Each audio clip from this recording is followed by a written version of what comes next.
আজকে আমরা যেটা পড়ছি সেই চ্যাপ্টারটা হচ্ছে the cell. Cell the basic unit of life.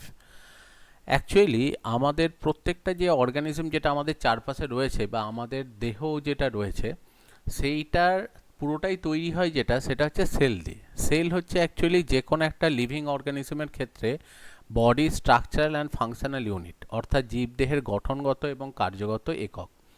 যেমন আমরা দেখি আমাদের চারপাশে যে বাড়িগুলো রয়েছে সেই বাড়িগুলোকে প্রত্যেকটাই কিন্তু আলাদা আলাদা রকমের দেখতে, কিন্তু প্রত্যেকটা বাড়িরই বেসিক যে বিল্ডিং ব্লক সেটা হচ্ছে ইট, সেটা কিন্তু সবার ক্ষেত্রেই একই রকমের হয়। এবার যে বাড়িতে ইটগুলোকে ঠিক যেভাবে সাজানো হয় সেই অনুযায়ী সেই বাড়িটার স্ট্রাকচার তৈরি হয়।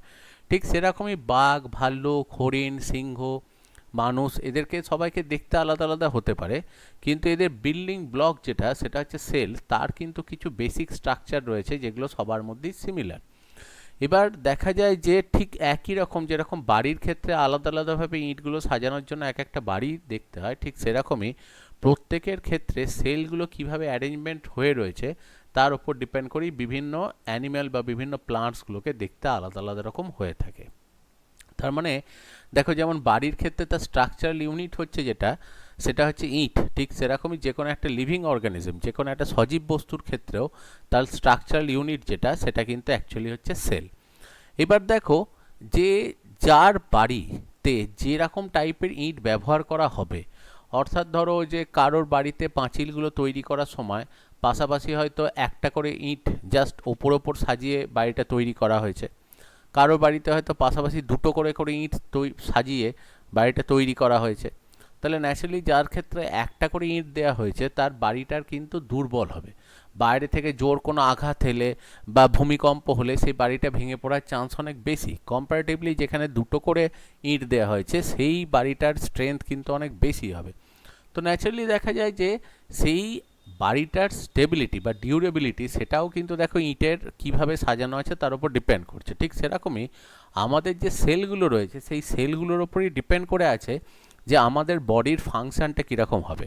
যে কোনো একটা অ্যানিম্যাল খুব বেশি শক্তিশালী, যেমন দেখো বাঘ, সিংহ, এদের স্ট্রেংথ বডির কিন্তু খুব বেশি হয়, কিন্তু দেখবে মশা, মাছি, এদের ক্ষেত্রে কি হয়, স্ট্রেংথ কম্পারেটিভলি অনেক কম।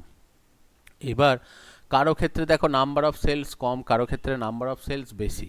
অ্যাকচুয়ালি কি, যে বড় আকৃতির অর্গানিজম যদি ধরা হয়, ধরো একটা মশার ক্ষেত্রে ধরা হলো আর একটা বাঘের ক্ষেত্রে ধরা হলো, দুজনকারই কিন্তু সেলের সাইজ সেম। মশার ক্ষেত্রে নাম্বার অফ সেলস কম আছে আর বাঘের ক্ষেত্রে নাম্বার অফ সেলস সেখানে বেশি আছে। তো সেই কারণেই দেখো বলা যেতে পারে যে কোনো একটা অর্গানিজমের যে বডির ফাংশন সেটাও কিন্তু সেলের ওপরেই ডিপেন্ড করে আছে। তো সেই কারণেই বলা হয় যে structural and functional unit of life যেটা সেটা কিন্তু অ্যাকচুয়ালি কোষ, বা যেটাকে আমরা অ্যাকচুয়ালি বলে থাকি সেল, সেটা। এবার যখনই আমরা সেলকে নিয়ে স্টাডি করি, সেলকে নিয়ে যখন আমরা পড়ি, তখন সেটাকেই বলা হয় সেল বায়োলজি। এবার যখনই কোনো একটা সেল স্ট্রাকচার আমরা দেখতে যাই, তাহলে সেলের স্ট্রাকচারের মধ্যেতে আমাকে দেখতে হবে যে সেলের ভেতরে কি কি সেখানে পার্ট রয়েছে। তখন যখনই আমরা সেলের ইন্টারনাল স্ট্রাকচার বা সেলের ভেতরে কি কি সেল অর্গানেলিস অর্থাৎ কোষীয় অঙ্গাণু কি কি আছে এগুলোকে নিয়ে যখন পড়ি, তখন সেটাকেই বলা হয় অ্যাকচুয়ালি সাইটোলজি।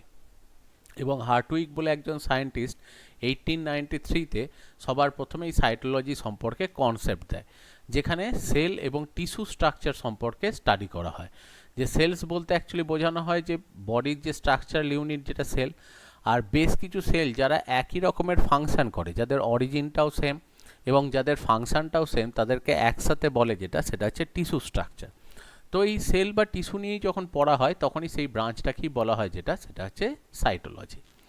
এবার যখনই আমরা কোনো একটা অর্গানিজমের স্ট্রাকচারের কথা বলতে যাব, যে একটা অর্গানিজমের দেহ কিভাবে তৈরি হচ্ছে, যেমন যদি হিউম্যানের কথায় আমরা আসি, তাহলে দেখা যায় যে হিউম্যানের যখন বডি স্ট্রাকচার তৈরি হয় একদম সবথেকে ইনিশিয়াল যে কম্পোনেন্টগুলো থাকে সেটা হচ্ছে কেমিক্যাল লেভেল, মানে যেখানে বিভিন্ন অ্যাটমস আছে, ধরো কার্বন, হাইড্রোজেন, অক্সিজেন, নাইট্রোজেন, এরকম বিভিন্ন কম্পোনেন্টসগুলো রয়েছে।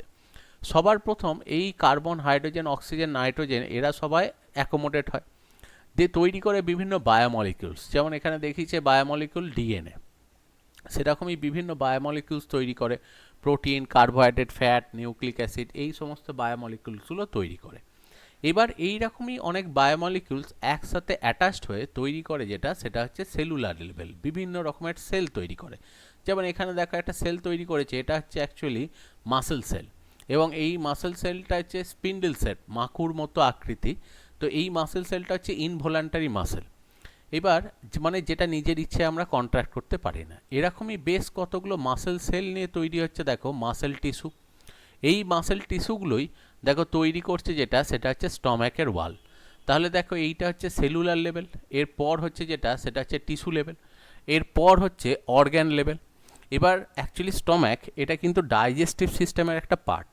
তো যে যখনই অনেক কটা অর্গ্যানস একসাথে অ্যাসোসিয়েটেড হয় এবং তারা দেখো একটা পুরোপুরি একটা ফাংশনাল ইউনিট ফর্ম করছে, তখন সেই স্ট্রাকচারটাকে বলে যেটা, সেটা হচ্ছে অ্যাকচুয়ালি সিস্টেম।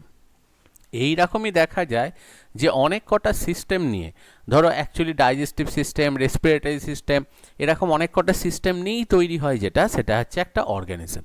তাহলে যে কোনো একটা অর্গানিজম যখন ডেভেলপ করছে, তাতে কি তার ডেভেলপমেন্টের সময় পরপর কতগুলো স্টেপ এখানে ফলো হয়।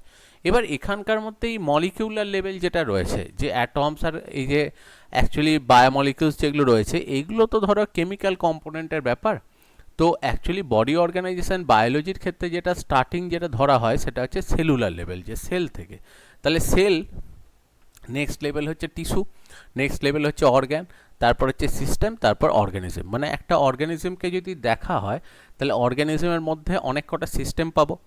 সিস্টেমগুলো অনেক কটা অর্গ্যানস নিয়ে তৈরি, প্রত্যেকটা অর্গ্যান বেশ কিছু টিস্যু নিয়ে তৈরি, আর প্রত্যেকটা টিস্যু অনেক কটা সেল নিয়ে তৈরি। তাহলে এই হচ্ছে অ্যাকচুয়ালি একটা অর্গানিজমের ক্ষেত্রে দেখা যায়। তাহলে যে কোনো একটা অর্গানিজমের বেসিক যে স্ট্রাকচারাল ইউনিট, সেটা কিন্তু অ্যাকচুয়ালি সেল। এবং দেখা যায় যে মোটামুটি হিউম্যানের ক্ষেত্রে, মানুষের ক্ষেত্রে প্রায় 260 types of cells actually present. প্রায় 260 রকমের কোষ বা 260 রকমের অ্যাকচুয়ালি সেল, সেগুলো কিন্তু আমরা আমাদের হিউম্যানের ক্ষেত্রে বা যে কোনো অর্গানিজমের বডির মধ্যেতে খুঁজে পাই। এবার যখনই আমরা সেলের কথা পড়তে যাই, তখন সবার প্রথমেই যেটা আসে যে সেল এই শব্দটা বা এই টার্মটা অ্যাকচুয়ালি এসেছে কোথা থেকে।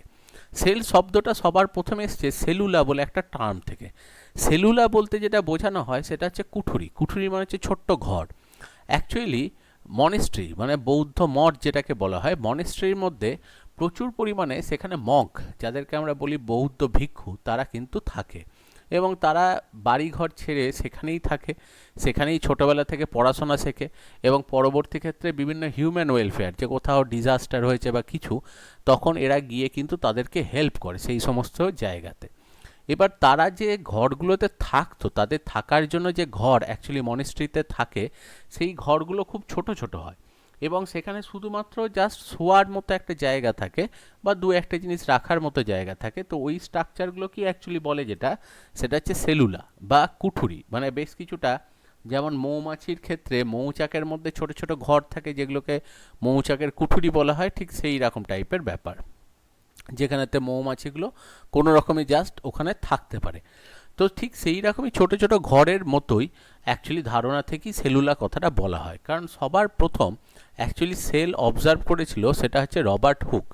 রবার্ট হুক 1665-এ তার নিজের তৈরি মাইক্রোস্কোপে দিয়ে যখন সে একটা কর্ক, কর্ক মানে হচ্ছে হোমিওপ্যাথি শিশির ওপরেতে যে কাঠের ছোট্ট মতো যে টুকরো থাকে সেটা, সেই কর্কের একটা ক্রস সেকশন করে মাইক্রোস্কোপের তলায় দেখে যে ঠিক যেরকম মৌচাকের মধ্যে সেখানেতে কুঠুরি থাকে, মানে অ্যাকচুয়ালি হানিকম্বের মধ্যে যেরকম দেখা যায় যে ছোট ছোট ব্লকগুলো রয়েছে, ঠিক সেই রকম কিছু স্ট্রাকচার খুঁজে পায় এবং সেখান থেকেই তার এই সেলুলার জিনিসটা অ্যাকচুয়ালি ধারণা আসে এবং সেই সেলুলা থেকেই সে ওইগুলোর নাম দেয় যেটা, সেটা হচ্ছে সেল, যে প্রত্যেকটা ছোট ছোট যে ব্লক রয়েছে সেটা। এবার সবার প্রথম রবার্ট হুক সে কিন্তু সেল অবজার্ভ করেছিল, কিন্তু সে যেটা দেখেছিল সেটা হচ্ছে ডেড সেল। সবার first living sell actually observe করে যে সেটা হচ্ছে লিওয়েনহক, সেটা হচ্ছে 1683-তে লিওয়েনহক সবার ফার্স্টেতে লিভিং সেল অবজার্ভ করে এবং তিনি যে লিভিং সেল অবজার্ভ করেছিলেন সেটা হচ্ছে ব্লাড সেল অবজার্ভ করেছিলেন এবং অ্যালগি, যেটা অ্যাকচুয়ালি যে জলগুলো দেখা যায় পুকুরেতে সবুজ হয়ে যায়, সেই জলগুলোকে কালেক্ট করে এনে মাইক্রোস্কোপের তলায় সেখানে অনেক অর্গানিজম তিনি দেখেছিলেন। তো লিওয়েনহক অ্যাকচুয়ালি মাইক্রোস্কোপের থ্রু দিয়ে সবার ফার্স্ট লিভিং সেল অবজার্ভ করেছিলেন। আর অন্যদিকে থার্ড একজন সায়েন্টিস্টের নাম খুব ইম্পর্টেন্ট, সেটা হচ্ছে রবার্ট ব্রাউন। রবার্ট ব্রাউন সবার ফার্স্ট অ্যাকচুয়ালি নিউক্লিয়াস বলে একটা কম্পোনেন্টের কথা সবার প্রথম বলে, এবং অর্কিড রুট সেলের মধ্যে থেকে তিনি এটা অবজার্ভ করেন যে অর্কিডের যে রুট হয় সেই রুটের সেলের মধ্যে অবজার্ভ করে যে সেলের ভেতরেতে, লিভিং সেলের ভেতরেতে একটা ডেন্স পার্ট রয়েছে, এবং সেই ডেন্স পার্টটাকেই তিনি বলেন যেটা, যে ওটাই হচ্ছে নিউক্লিয়াস, একটা স্ট্রাকচার যেটা সেলের ভেতরেতে তিনি অবজার্ভ করেন। তার মানে সবার ফার্স্টেতে নিউক্লিয়াস অবজার্ভ করে যেটা, সেটা হচ্ছে রবার্ট ব্রাউন। আরও দুজনকার নাম আসে, একটা হচ্ছে মল এবং হচ্ছে পার্কিনজি। তো মহল এবং পার্কিনজি এই যে দুজন সায়েন্টিস্ট ছিলেন, এরা সবার প্রথম প্রোটোপ্লাজম অ্যাকচুয়ালি ডিসকভার করে। এরপর যে সায়েন্টিস্টের নাম আসে, এদের দুজনকার নাম খুব ইম্পর্ট্যান্ট, কারণ এরা দুজনে মিলে একটা জিনিস ডেসক্রাইব করেছিল যেটাকে বলা হয় সেল থিওরি। সেল থিওরি যে দুজন সায়েন্টিস্ট অ্যাকচুয়ালি ডিসকভার করে, তাদের মধ্যে একজন ছিলেন জার্মান বোটানিস্ট স্নাইডেন, আর সেকেন্ড জন ছিলেন তিনি হচ্ছে জার্মান জুলজিস্ট সোয়ান। এই স্নাইডেন আর সোয়ান দুজনই বিভিন্ন প্লান্টস এবং অ্যানিমালস নিয়ে তারা দেখে, অবজার্ভ করে মাইক্রোস্কোপের তলায়। এবং স্নাইডেন দেখে যে সমস্ত প্লান্ট, যত রকমের প্লান্ট তিনি খেয়াল করেন, যে সেটা মাইক্রোস্কোপিক কোনো প্লান্ট হতে পারে, কোনো অ্যালগি হতে পারে, বা বড় আকৃতির কোনো প্লান্ট হতে পারে, তো সেই প্লান্টগুলোকে নিয়ে যখনই অবজার্ভ করেন তিনি, তখন দেখেন যে প্রত্যেকটা অর্গানিজম, প্রত্যেকটা প্লান্টসের বডির অ্যাকচুয়ালি সিম্পলেস্ট ইউনিট হচ্ছে সেল। ঠিক সেরকমই অ্যাকচুয়ালি সোয়ান বিভিন্ন রকম অ্যানিমালস নিয়ে তিনি অবজার্ভ করেন, এবং তাদের বিভিন্ন বডি পার্ট নিয়ে দেখে যে সবই কিন্তু সেখানে, প্রত্যেকটা বডি পার্টের মধ্যেই কিন্তু সেল স্ট্রাকচারটা সেখানে প্রেজেন্ট। তো সেখান থেকে তারা কনক্লুড করে যে প্রত্যেকটা প্লান্টস এবং অ্যানিমালস প্রত্যেকেরই বডিটা অ্যাকচুয়ালি সেল দিয়েই তৈরি, সেটা প্লান্টস হোক বা অ্যানিমালস হোক। তো সেই জন্যই তাদের দুজনকার একটা বক্তব্য ছিল যে bodies of animals and plants are composed of cell and products of the cell, এবং অ্যাকচুয়ালি প্রত্যেকটাই সেল দিয়েই তৈরি বা সেলুলার প্রোডাক্ট। যেমন দেখা যায় যে দুটো সেলের মাঝে কিছু ইন্টারস্টিসিয়াল ফ্লুইড থাকে, যে ফ্লুইডগুলোও কিন্তু সেলই প্রোভাইড করে। তো সেই জন্যই অ্যাকচুয়ালি বলে যে সমস্ত লিভিং অর্গানিজম, সেটা প্লান্টস হোক অ্যানিমালস হোক, তারা সেল দিয়েই তৈরি। এটাই ছিল সেল থিওরির ফার্স্ট কথা। কিন্তু পরবর্তী ক্ষেত্রে আরেকজন সায়েন্টিস্ট এদের সঙ্গে অ্যাড হন, যার নাম হচ্ছে রোডোভ ভিরচো। রোডোভ ভিরচো এর যে বক্তব্য ছিল সেটা হচ্ছে ওমনিস সেলুলা ই সেলুলা। এর অ্যাকচুয়ালি অর্থ হচ্ছে প্রত্যেকটা সেল, প্রত্যেকটা লিভিং সেল তার একটা প্রি এক্সিস্টিং সেল থেকে অরিজিন করে, অর্থাৎ প্রত্যেকটা কোষ তার পূর্ববর্তী একটা কোষ থেকে তৈরি হয়। অর্থাৎ তার কনসেপ্টটা দাঁড়িয়েছিল যে জায়গায়, সেটা হচ্ছে যে প্রত্যেকটা সেল অ্যাকচুয়ালি সেল ডিভিশনের থ্রু দিয়ে নতুন সেল তৈরি করে। তো সেই কারণে অ্যাকচুয়ালি বর্তমান যে অ্যাকচুয়ালি সেল থিওরি, সেখানে তিনজনাকারই নাম বলা হয়, যে সেল থিওরি তিনজন ডেসক্রাইব করে, একটা হচ্ছে স্নাইডেন, একটা সোয়ান, আর একটা হচ্ছে রোডোভ ভিরচো।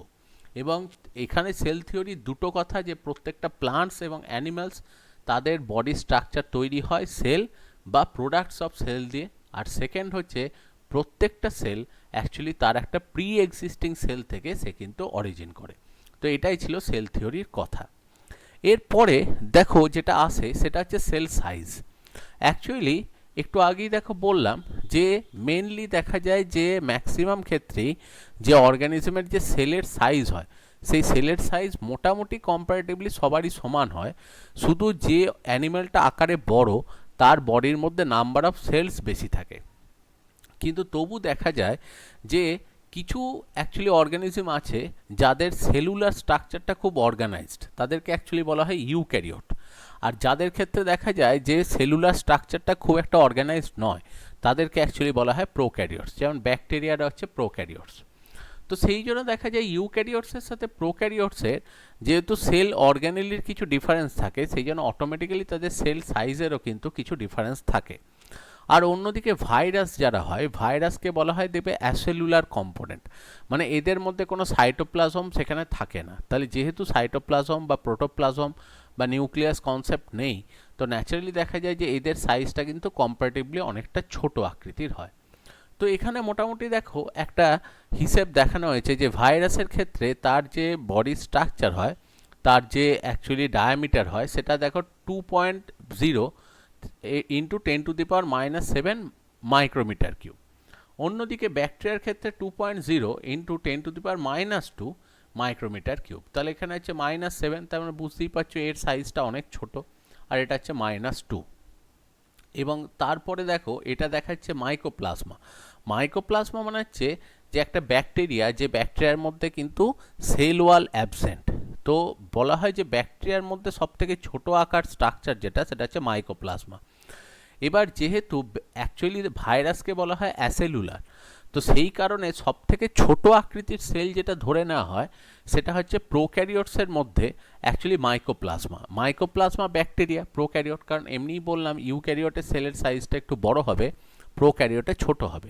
কিন্তু প্রোক্যারিওটসের মধ্যে আবার মাইকোপ্লাজমা যে ব্যাকটেরিয়াটা থাকে, এই মাইকোপ্লাজমা থেকে অ্যাকচুয়ালি নিউমোনিয়া মানে লাং ডিজিজ ক্রিয়েট হয়। তো এই মাইকোপ্লাজমার সাইজটা কিন্তু যেহেতু এর বাইরেতে সেল ওয়ালটা নেই, সেই জন্য এর সাইজটা কিন্তু খুবই ছোট হয়। এবং দেখো এই যে দিয়েছে 1 ইন্টু 10⁻³ মাইক্রোমিটার। তো এই হিসেবে দেখো এটা একটা হিসেব করা হচ্ছে, তাহলে সব থেকে স্মলেস্ট সেল হচ্ছে কিন্তু মাইকোপ্লাজমা। অন্যদিকে সব থেকে লার্জেস্ট সেল যেটা বলা হয় সেটা হচ্ছে অস্ট্রিচ এগ।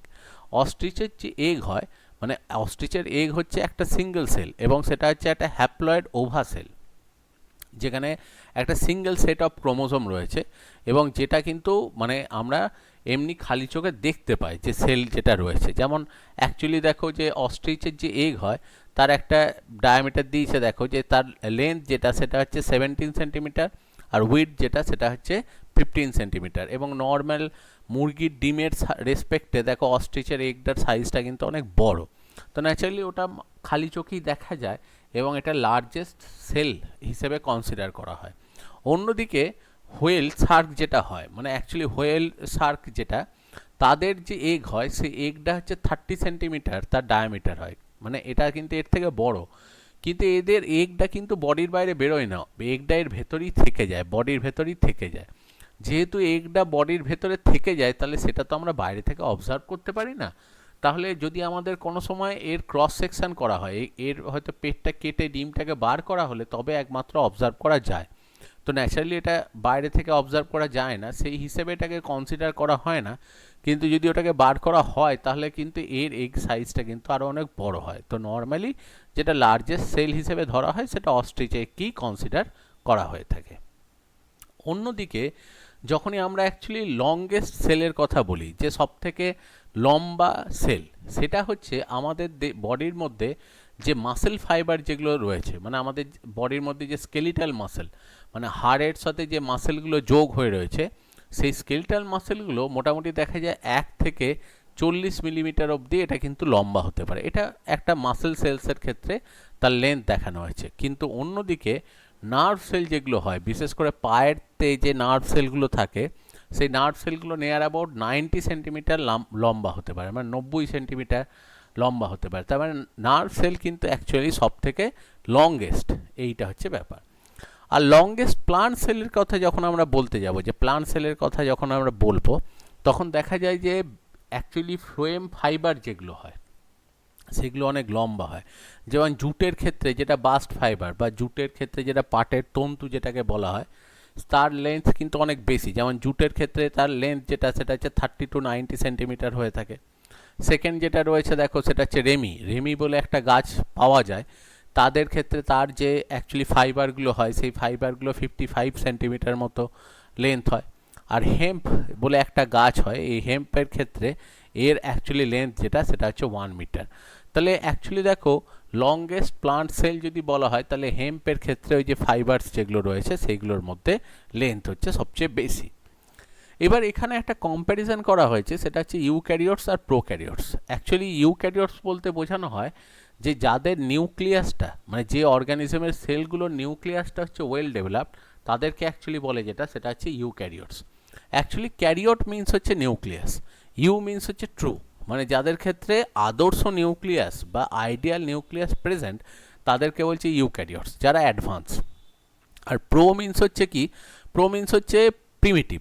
তো যাদের নিউক্লিয়াসটা প্রিমিটিভ মানে অ্যাকচুয়ালি অ্যাডভান্স নয়, তাদেরকে বলে যেটা সেটা হচ্ছে প্রোক্যারিওটস। প্রোক্যারিওটসের মধ্যে যেটা আছে তারা সবাই হচ্ছে ব্যাকটেরিয়া গ্রুপটা মেনলি আসে, এবং এই ব্যাকটেরিয়া গ্রুপটা সবাই হচ্ছে ইউনিসেলুলার।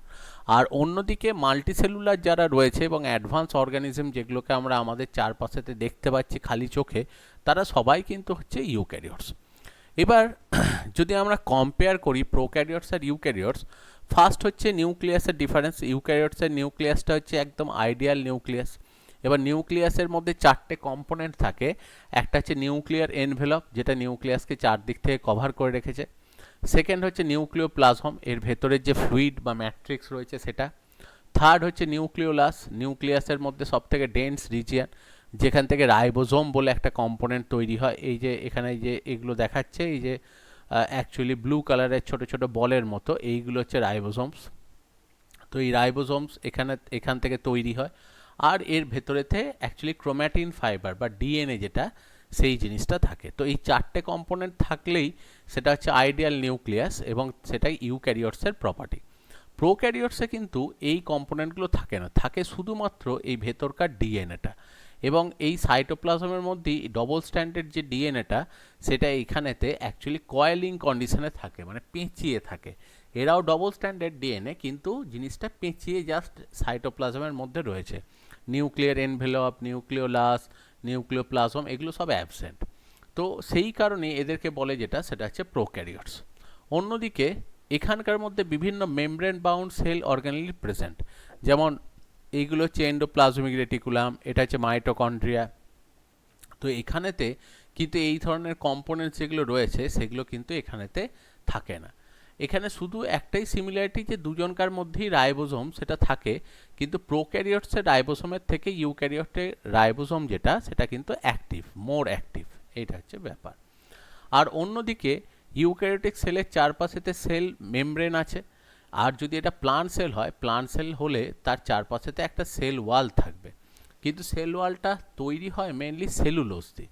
কিন্তু যখন আমরা ব্যাকটেরিয়ার কথায় যাব, ব্যাকটেরিয়ার ক্ষেত্রে সেল মেমব্রেন থাকে এবং বাইরেতে একটা সেল ওয়াল থাকে, কিন্তু সেল ওয়ালের কম্পোনেন্টটা হচ্ছে পেপটাইডোগ্লাইক্যান।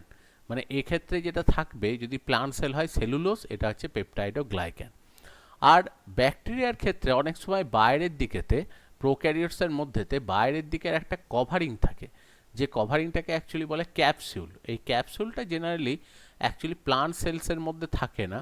আর অ্যানিম্যাল সেলসের কিছু কিছু জায়গাতে, যেমন ডাইজেস্টিভ ট্র্যাক্টের ভেতরেতে এনজাইমেটিক অ্যাকশানে যাতে ডাইজেস্টিভ সিস্টেমের সেলগুলো ডিস্ট্রয় না হয়ে যায়, সেই জন্য এই ক্যাপসুলের মানে প্যারালাল কিছু স্ট্রাকচার এখানে থাকে, যেটাকে অ্যাকচুয়ালি বলে গ্লাইকোক্যালিক্স, যে একটা কভারিং সেখানে প্রেজেন্ট। আর প্রোক্যারিওটসের মুভমেন্ট করার জন্য তাদের মধ্যেতে ফ্লাজেল্লা থাকে, কিন্তু ইউক্যারিওটসের মধ্যে ফ্লাজেল্লা থাকে, কিন্তু সেটা খুব কম ক্ষেত্রে দেখতে পাওয়া যায়। কিন্তু যদি ফ্লাজেল্লা থাকে, সেই ফ্লাজেল্লা স্ট্রাকচার কিন্তু প্রোক্যারিওটসের ফ্লাজেল্লার থেকে বেটার হয় তার স্ট্রাকচারটা, কিন্তু সেটা খুব কম পার্সেন্টেজ সেলেতে থাকে। ম্যাক্সিমাম সেলেতেই কিন্তু ফ্লাজেল্লা স্ট্রাকচার থাকে না। কিন্তু ব্যাকটেরিয়ার ক্ষেত্রে, ম্যাক্সিমাম ফ্রি লিভিং ব্যাকটেরিয়ার ক্ষেত্রে কিন্তু ফ্লাজেল্লা থাকে। কিন্তু যারা প্যারাসাইটিক ব্যাকটেরিয়া হয়, অর্থাৎ বিভিন্ন হোস্টের বডির ভেতরে থাকে বা বিভিন্ন পোষক জীবের দেহের ভেতরে থাকে, তাদের ক্ষেত্রে কিন্তু ফ্লাজেল্লা সেইভাবে খুব একটা খুঁজে পাওয়া যায় না। তাহলে সবার প্রথম গেল যেটা, সেটা হচ্ছে প্রোক্যারিওট অ্যান্ড ইউক্যারিওটস। এবার এই প্রোক্যারিওটস আর ইউক্যারিওটসের মাঝামাঝি একটা গ্রুপ আছে, যেটাকে বলা হয় মেসোক্যারিওটস। এই মেসোক্যারিওটস অ্যাকচুয়ালি খুঁজে পাওয়া যায় অনেক সময়, আমরা দেখি যে যেখানকার সমুদ্রের জল পলিউশন ফ্রি, মেনলি অস্ট্রেলিয়া এই রিজিয়ানটাতে, এইখানকার সমুদ্রের জলগুলো রাত্রেবেলা হলেই এখানগুলোর মানে জলগুলোর মধ্যেতে আলো জ্বলার মতো কিছু জিনিস জ্বলে। অ্যাকচুয়ালি এখানে কিছু মাইক্রো অর্গানিজম থাকে, যে মানে অ্যাকচুয়ালি মাইক্রো অর্গানিজমগুলো এরা হচ্ছে ডিনোফ্লাজেল্লাটা, এই গ্রুপটাকে বলা হয় যেটা, সেটা হচ্ছে ডিনোফ্লাজেল্লাটা। এদের গা থেকে রাত্রেবেলা ঠিক যেরকম জোনাকির গা থেকে আলো বেরোয়, এদের বডি থেকেও আলো মানে সেখান থেকে এমিট করে, এবং আলো এমিট করার জন্য ওইখানেতে অ্যাকচুয়ালি সমুদ্রের জলটাকে ওরকম কালারফুল অ্যাকচুয়ালি দেখতে লাগে। তো এটা হচ্ছে এদের একটা প্রপার্টি। যেমন অ্যাকচুয়ালি এই যে দেখাচ্ছে, এটা হচ্ছে গনিউলাক্স এটার নাম। তো এটাও ডিনোফ্লাজেল্লাটা গ্রুপেরই, যারা কিন্তু এরকম আলোটা তৈরি করে। এবার মেসোক্যারিওট সেলের যে প্রপার্টিটা রয়েছে, সেটা হচ্ছে ঠিক প্রোক্যারিওট আর ইউক্যারিওটের ইন্টারমিডিয়েট। এদের অ্যাকচুয়ালি যে কারণে এদেরকে দেখো ইন্টারমিডিয়েট বলছে সেটা হচ্ছে mesokaryote cells contain a well organized nucleus, যে মেসোক্যারিওটিক সেলের মধ্যেতে সবসময় একটা খুব সুন্দর করে সাজানো বা সুগঠিত একটা নিউক্লিয়াস সেখানেতে আছে, like that of eukaryotic cells. মানে ইউক্যারিওটিক সেলসে ঠিক যেরকম একটা আইডিয়াল নিউক্লিয়াস থাকে, মেসোক্যারিওটসের মধ্যেও কিন্তু সেই রকমই অ্যাকচুয়ালি নিউক্লিয়াস থাকে। But it's nucleus divide through amitosis like that of prokaryotes. কিন্তু যখন এরা সেল ডিভাইড করতে যায় তখন প্রোক্যারিওট সেল ডিভিশনের সময় অ্যামাইটোটিক সেল ডিভিশন মানে ডিরেক্টলি নিউক্লিয়াসটা দুটো ভাগে ভাগ হয়ে একটা ডাম্বেল শেপ স্ট্রাকচার তৈরি করে এবং সেপারেট হয়ে যায়। তো সেই প্রপার্টিটা এরা কিন্তু দেখায়। এবং মেসোক্যারিওটসের ক্ষেত্রে যেটা স্পেশালিটি, যে মেসোক্যারিওটসের নিউক্লিয়াসটা আইডিয়াল থাকে কিন্তু মেমব্রেন বাউন্ড সেল অর্গানেলি যেগুলো সেগুলো কিন্তু ঠিকমতো থাকে না। তো সেই কারণে এরা হচ্ছে ইন্টারমিডিয়েট। তো সেই কারণেই অ্যাকচুয়ালি আইডিয়া করা হয় যে পৃথিবীর মধ্যে প্রথম এসেছিল যারা, তারা হচ্ছে প্রোক্যারিওটস, তারপর সেখান থেকে যেটা ডেভেলপ করে সেটা হচ্ছে মেসোক্যারিওটস, এবং সেখান থেকে যেটা আলটিমেটলি আসে সেটা হচ্ছে ইউক্যারিওটস। তো এই হিসেবে অ্যাকচুয়ালি কনসিডার করা হয়। এবং যখনই ইউক্যারিওটসের কথা আমরা আসবো, কারণ ইউক্যারিওটসটাই হচ্ছে সব থেকে মেজর, তো যখন কম্প্যারিজনে আসবো তো সেখানেতে অ্যানিম্যাল সেল আর প্লান্ট সেলকে আমরা খুঁজে পাবো। এবার অ্যানিম্যাল সেলস যেটা রয়েছে, অ্যানিম্যাল সেলসের স্পেশালিটি হচ্ছে অ্যানিম্যাল সেলের চারপাশেতে জাস্ট একটা প্লাজমা মেমব্রেন থাকে আউটার কভারিং হিসেবে। প্লান্ট সেলের আউটার কভারিং হিসেবে ফার্স্টে একটা সেল ওয়াল থাকে, তার ভেতরে একটা সেল মেমব্রেন থাকে, এবং সেল ওয়াল যেটা সেটা মেনলি তৈরি হয় সেলুলোজ বলে একটা কম্পোনেন্ট দিয়ে, সেলুলোজ হেমিসেলুলোজ। আর সেল মেমব্রেন যেটা থাকে সেটা লিপিড এবং প্রোটিন দিয়ে তৈরি হয়, যেটা এর ক্ষেত্রেও লিপিড আর প্রোটিন দিয়ে থাকে। আর তার ভেতরেই থাকে যেটা, সেটা হচ্ছে সাইটোপ্লাজম। এবং সাইটোপ্লাজমের একদম সেন্টারে থাকে যেটা, সেটা হচ্ছে নিউক্লিয়াস। তো এখানেও সাইটোপ্লাজমের একদম সেন্টারে যেটা রয়েছে সেটা হচ্ছে নিউক্লিয়াস। নিউক্লিয়াসের একদম আউটার মোস্ট যে কভারিংটা রয়েছে সেটা হচ্ছে নিউক্লিয়ার এনভেলপ, নিউক্লিয় পর্দা। তার ভেতরে রয়েছে লিকুইড, সেটা হচ্ছে নিউক্লিওপ্লাজম। ভেতরে রয়েছে নিউক্লিওলাস এবং এখানেতে ক্রোম্যাটিন ফাইবার। এই কম্পোনেন্টগুলো যেমন এখানেও আছে, এখানেও এই কম্পোনেন্টগুলো কিন্তু রয়েছে। এরপরেও দেখো এখানে যেগুলো কমন স্ট্রাকচার সেটা হচ্ছে দুজনকার মধ্যেই এন্ডোপ্লাজমিক রেটিকুলাম বলে একটা স্ট্রাকচার থাকে, যেটা সেল মেমব্রেনের সাথেই অ্যাসোসিয়েটেড কন্ডিশনে থাকে। এবং যে এন্ডোপ্লাজমিক রেটিকুলামগুলো নিউক্লিয়াসের কাছে সেগুলোকে বলে রাফ এন্ডোপ্লাজমিক রেটিকুলাম, যেগুলো দূরে থাকে সেগুলোকে বলে স্মুথ এন্ডোপ্লাজমিক রেটিকুলাম। এর ক্ষেত্রেও অ্যাকচুয়ালি একই রকম এন্ডোপ্লাজমিক রেটিকুলাম দুজনকার মধ্যেই কমন স্ট্রাকচার। এবং এখানেতেই এন্ডোপ্লাজমিক রেটিকুলামের মধ্যে মেনলি যেটা হয় সেটা হচ্ছে প্রোটিন সিনথেসিস হয়, প্রোটিন তৈরি হয়।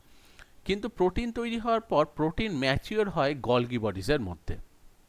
তো গলগি বডিজ এখানেও থাকে, এখানেও থাকে, কিন্তু প্রোটিন কম্পারেটিভলি যেহেতু অ্যানিম্যাল সেলেতে বেশি তৈরি হয় সেই জন্য অ্যানিম্যাল সেলে গলগি বডিজ অনেক বেশি থাকে।